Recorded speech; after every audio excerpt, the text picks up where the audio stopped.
आज हम लोग उन सभी थ्योरम्स के बारे में डिस्कस करने वाले हैं जो कि चैप्टर लाइन्स एंड एंगल में हम लोगों ने यूज़ की थी। ठीक है, तो चैप्टर हमारा था सिक्स चैप्टर ही था ना। चैप्टर 6 कौन सा चैप्टर था? 6 था, कौन सा था? ठीक है, चलो भाई बोलो मतलब। चैप्टर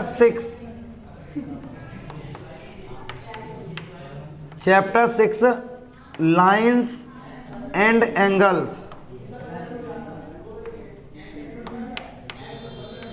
ठीक है, लाइन्स एंड एंगल्स, इन सभी थ्योरम्स के बारे में पहले समझ लो। लाइन्स एंड एंगल चैप्टर में जितने कंसेप्ट या जितनी थ्योरम्स हम लोगों ने यूज की थी उन सभी थ्योरम को डीपली आज समझेंगे। ठीक है, तो पहली थ्योरम देखो, थ्योरम फर्स्ट। पहली थ्योरम ये है, ठीक है, when the two line intersect each other, यानी कि दो लाइन जब आपस में इंटरसेक्ट होती हैं, दो लाइनें जब आपस में इंटरसेक्ट होती हैं, ये वाली लाइन ए है और ये वाली लाइन बी है, ये सी और ये डी पॉइंट हो गए, मतलब एक ए बी लाइन है और एक सी डी लाइन है। ठीक है, तो ऐसी सिचुएशन में इनके वर्टिकल अपोजिट एंगल कैसे होते हैं? इक्वल होते हैं। थ्योरम पहली क्या कहती है? If two line are intersect to each other then the vertical opposite angle are equal in each case. ये वाला एंगल है वो इसके इक्वल हो जाएगा, मतलब 1 2 3 और 4। तो पहली थ्योरम ये कहती है if the two lines are intersect each other, then vertical opposite angles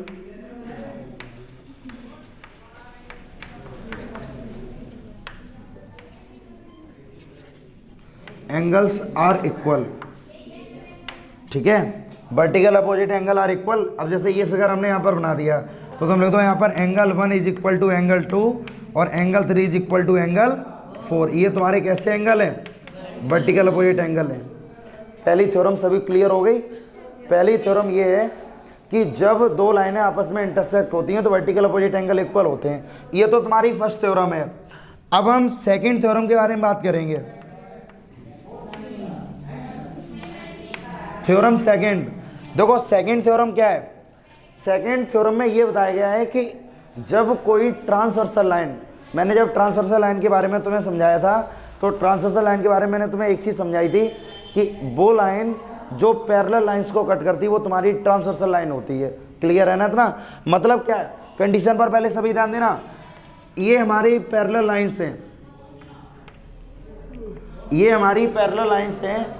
तो इन लाइंस को जिस लाइन ने कट किया, मान लो ये ए बी और सी डी, ये दो हमारी लाइन है। ठीक है, ये वाली जो लाइन टी है ये तुम्हारी ट्रांसवर्सल लाइन है।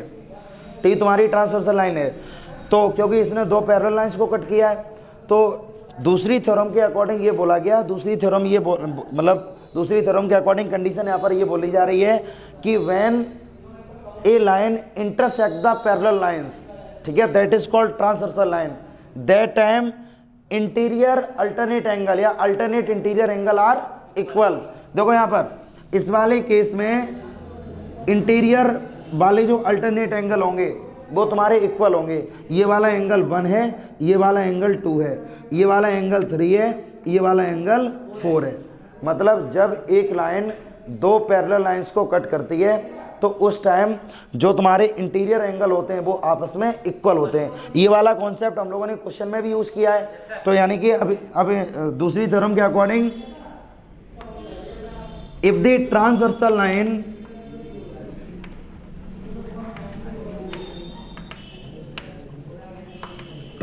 Line intersect the parallel lines then alternate interior angle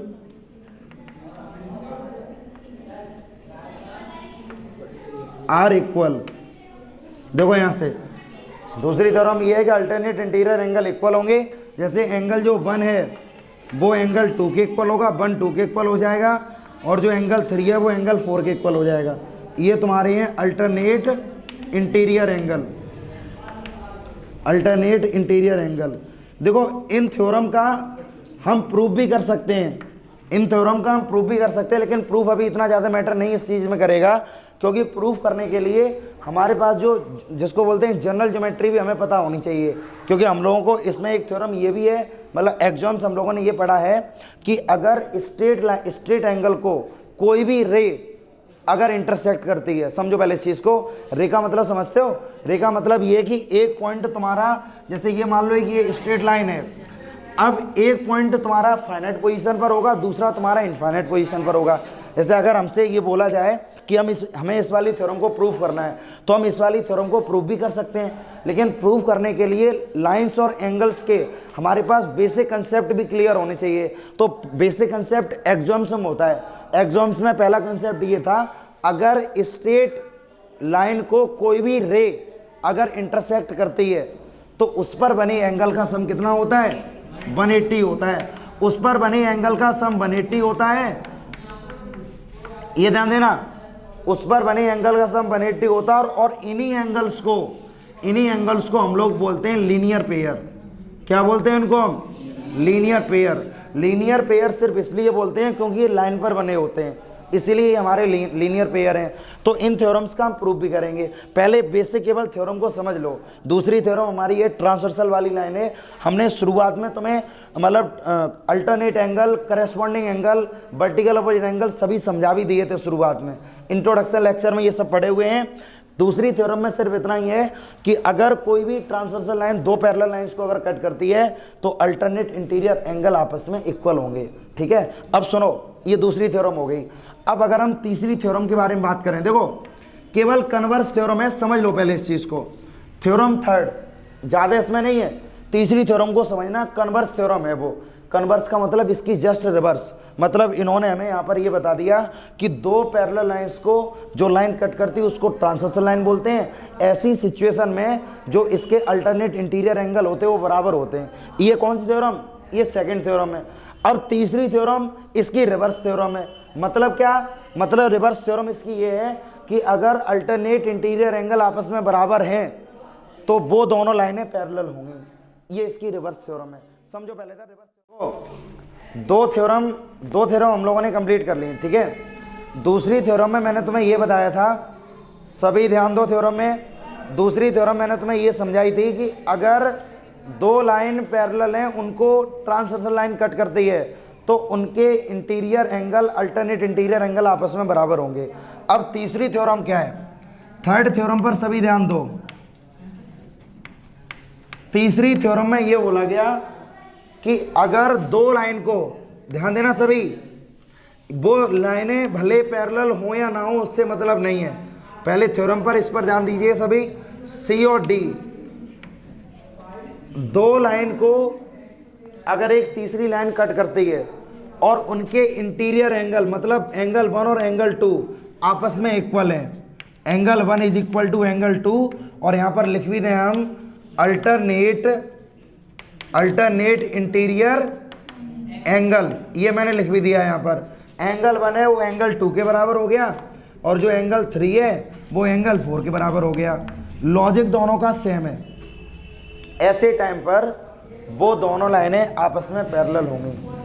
तीसरी थ्योरम के according, if two line intersect each other then the alternate interior angle are equal, ठीक है, then both lines are parallel. ये ध्यान दो, इसमें question क्या क्या बनोगा, तुम्हें कंडीशन ये दे दी जाएगी, if two line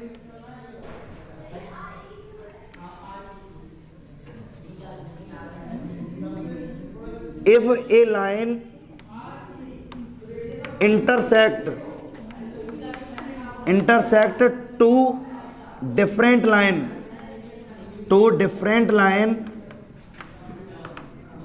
in such a way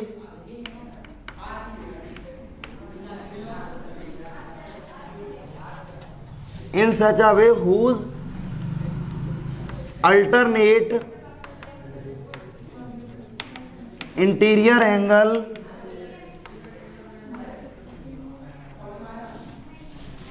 are equal, then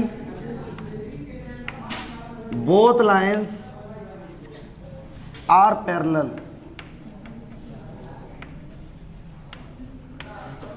theorem को पहले समझो सभी।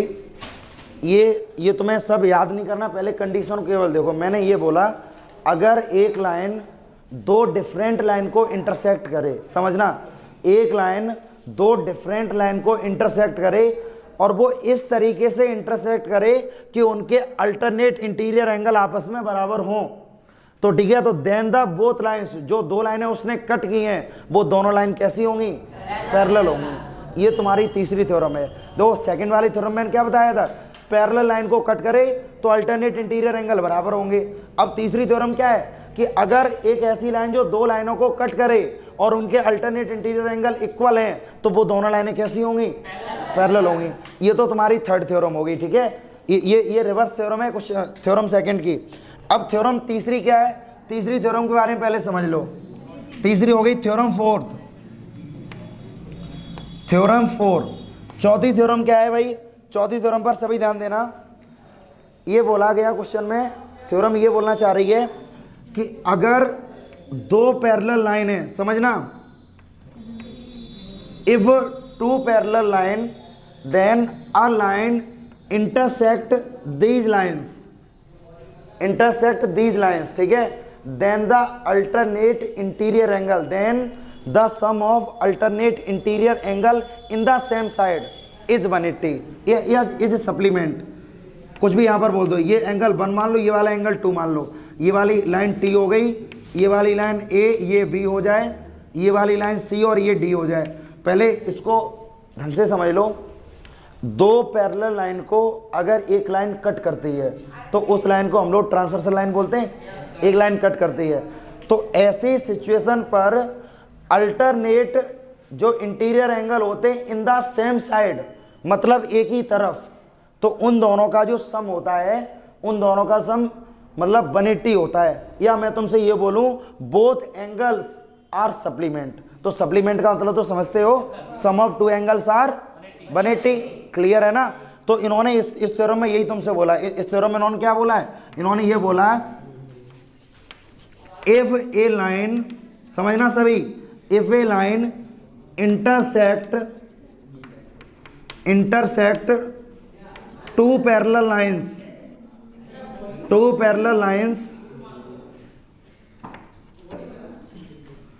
ठीक है, देन अल्टरनेट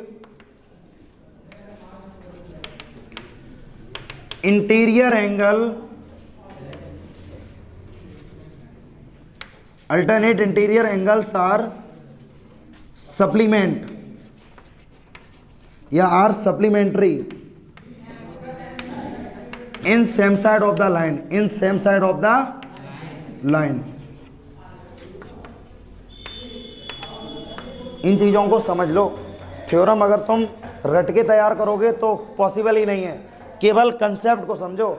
ये सब तो तुम खुद लिख सकते हो। मैंने जब तुम्हें यहाँ पर ये समझा दिया है कि अगर पैरेलल लाइन, दो पैरेलल लाइन को अगर एक लाइन कट करती है तो उसके अल्टरनेट इंटीरियर एंगल का सम 180 होगा, वो भी सेम साइड वाले, चाहे तुम इधर वाले दोनों ले लो या दोनों इधर वाले ले लो, इनका सम क्या होगा?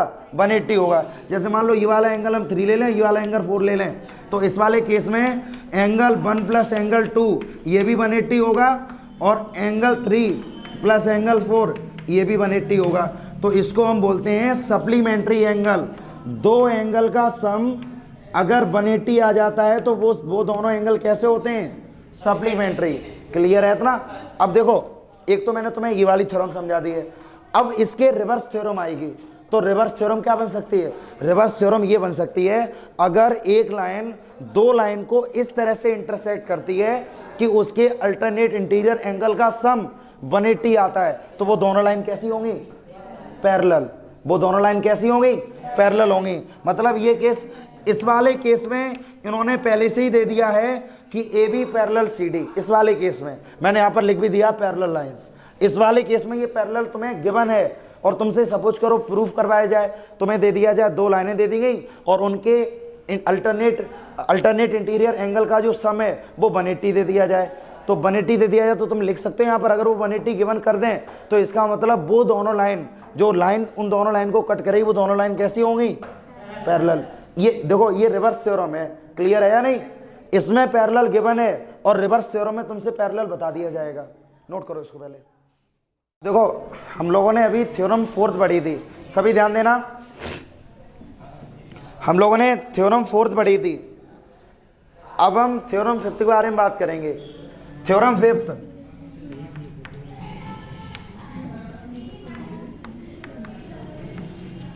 थ्योरम 5th पर सभी ध्यान देना। थ्योरम जो 5th है हमारे पास, मैंने तुम्हें उसमें ये बता दिया। देखो थ्योरम 4th हम लोगों ने ये पढ़ी थी कि अगर कोई भी लाइन 2 पैरेलल लाइन को इंटरसेक्ट करती है तो सेम साइड पर बने अल्टरनेट इंटीरियर एंगल का सम 180 होता है। ये थी theorem number 4।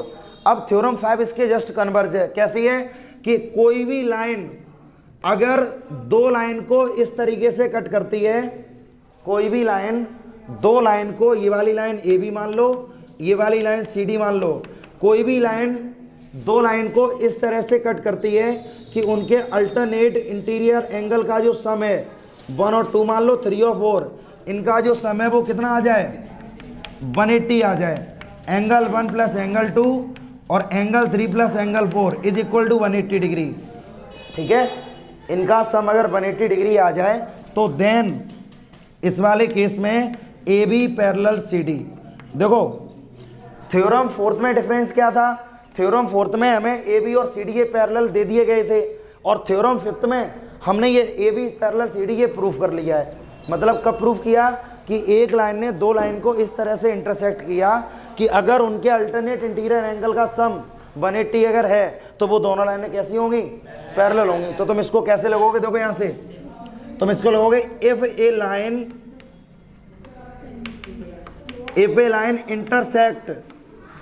intersect 2 lines, 2 different lines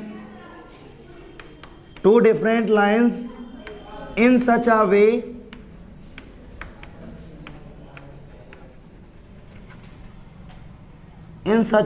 whose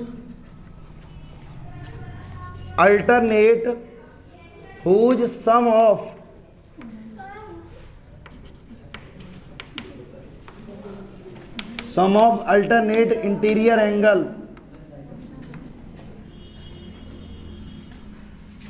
are equal, sum of interior angle are 180 degree to the same side,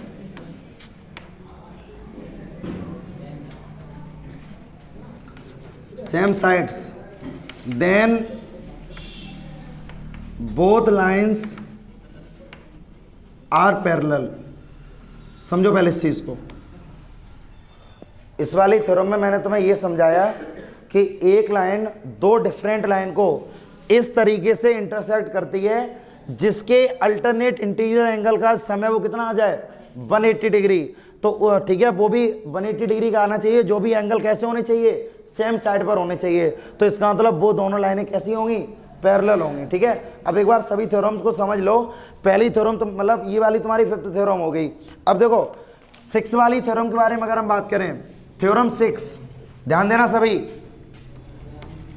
6 वाली थ्योरम के बारे में अगर हम बात करेंगे तो 6th थ्योरम हमारे पास ये गिवन है कि 2 लाइनें अगर हमें पहले से ही दे दी जाएं, समझना पहले चीज को, 2 लाइनें हमें पहले से ही दे दी जाएं,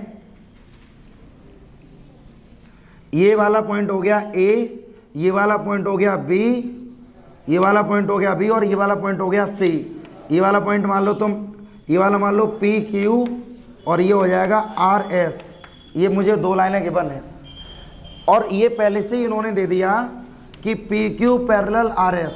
समझना थ्योरम को अच्छे समझना। If 2 line are parallel, if 2 lines are parallel, ठीक है, then we draw a line which is parallel to the one side, then the line is also parallel to the other side। पहले theorem को समझो। पहले अगर 2 लाइनें आपस में पैरेलल हैं, अब हम एक ऐसी लाइन ड्रॉ करते हैं जो कि किसी एक लाइन के पैरेलल हो। तो वो दूसरे के भी पैरेलल होगी। ये थ्योरम है। मतलब अब अगर मैं इसमें एक ये वाली लाइन ड्रॉ करें, जैसे मैंने मान लो ये लाइन ड्रॉ की, यहाँ पर ये वाली लाइन ड्रॉ कर ली, मान लो एल लाइन मैंने ड्रॉ कर दी। अब मैंने ये लिखा P Q parallel to L, P Q parallel to L, then L is also parallel to R S. बस ये थ्योरम है, समझो। पहले इधर तुम्हें गिवन होगा P Q parallel to R S, then we draw a line which is parallel to the one side, then the line is also parallel to the other side. ये वाली तुम्हारी थ्योरम 6 है। क्लियर है इतना? यानी कि पहले से ही दो पैरेलल साइड हमें यहाँ पर गिवन होंगी। यानी कि तुम यहाँ पर क्या लिख दो, यहाँ पर लिखो, यहाँ पर if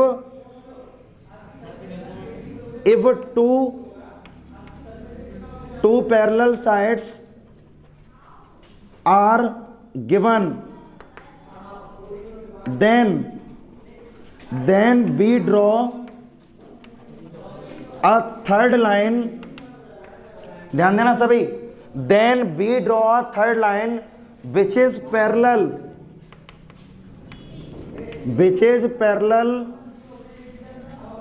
to the first, parallel to the first, ठीक है। then the line is also, then the line is also parallel to the second, also parallel to the second। देखो कुछ क्वेश्चन हम लोगों ने किए थे इस कैटेगरी के, हमने देखो वही थ्योरम में लिखा दिया कि अगर दो लाइनें पैरेलल हमें दे दी जाएं, then we draw a third line, मतलब दो लाइनें पैरेलल हमें दे दी जाएं और तीसरी साइड को हम ड्रॉ करते हैं which is parallel to the first, मतलब हम इस तरह से ड्रॉ करते हैं जो कि वो एक के पैरेलल होगी। अगर वो एक के पैरेलल होगी then the line is also parallel to the second, तो वो दूसरे के भी पैरेलल होगी। नोट करो इसको।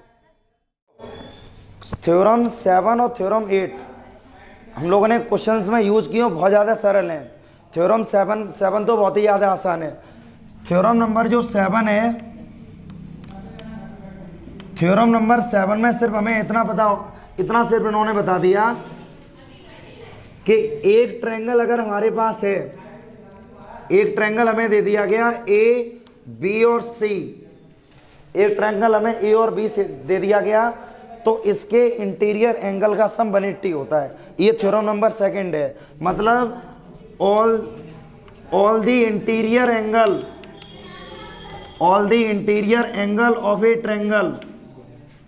of a triangle, यहां पर ये और लिख लो, the sum of all the interior angle of a triangle are 180। ठीक है, केवल ये थ्योरम है। Angle A plus angle B plus angle C is equal to 180 degree. देखो 7 वाली थ्योरम तो ये है कि ट्रायंगल के सभी इंटीरियर एंगल का सम 180 होता है, जो कि हम लोगों ने काफ़ी बार यूज भी किया है। अब उसके बाद थ्योरम 8 क्या है? देखो थ्योरम 8 को भी हम लोगों ने यूज़ किया था, लास्ट वाले क्वेश्चन में भी मैंने यूज़ किया था। मैंने ये तुम्हें बताया था, अगर एक ट्रायंगल हमें दे दिया जाए, मान लो ट्रायंगल ये है ए बी सी और ये वाला पॉइंट हो जाए डी, तो ये वाला एक्सटीरियर एंगल मान लो ये एक्स है, ये वाई और ये वाला एंगल है Z.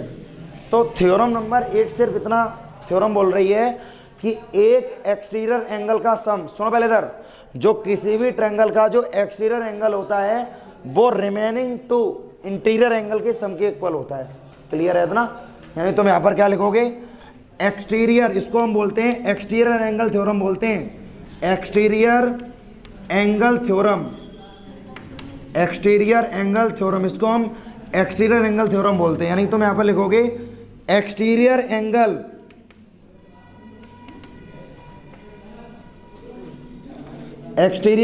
Of A triangle is equal to the sum of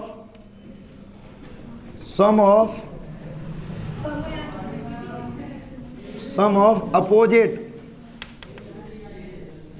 to interior angle। ठीक है, ये वाली थ्योरम तुम्हारी 8 है, ये वाली थ्योरम 8 है तुम्हारी। Exterior angle of A triangle, किसी भी ट्रायंगल का जो एक्सटीरियर एंगल होता है वो इक्वल होता है सम ऑफ अपोजिट। अपोजिट वर्ड मैंने क्यों यूज किया है, क्योंकि अगर हम मान लो सम ऑफ इंटीरियर बोल देते तो ये भी हो सकता था, ये भी हो सकता था, लेकिन इसके अपोजिट सिर्फ यही दो हैं, तो तुमने बोला यहाँ पर sum of opposite two interior angle, मतलब जो बचे हुए दो इंटीरियर अपोजिट एंगल हैं उनके सम के इक्वल होता है। कहने का मतलब है एक्स है वो किसके इक्वल होगा, वाई प्लस जेड। ये है तुम्हारी थ्योरम 8। ओवरऑल 8 थ्योरम है इस चैप्टर में, ठीक है। शुरुआत से हमने टोटली थ्योरम को डीपली डिस्कशन किया है सभी थ्योरम्स के बारे में, तो ध्यान से इनको देखो अब।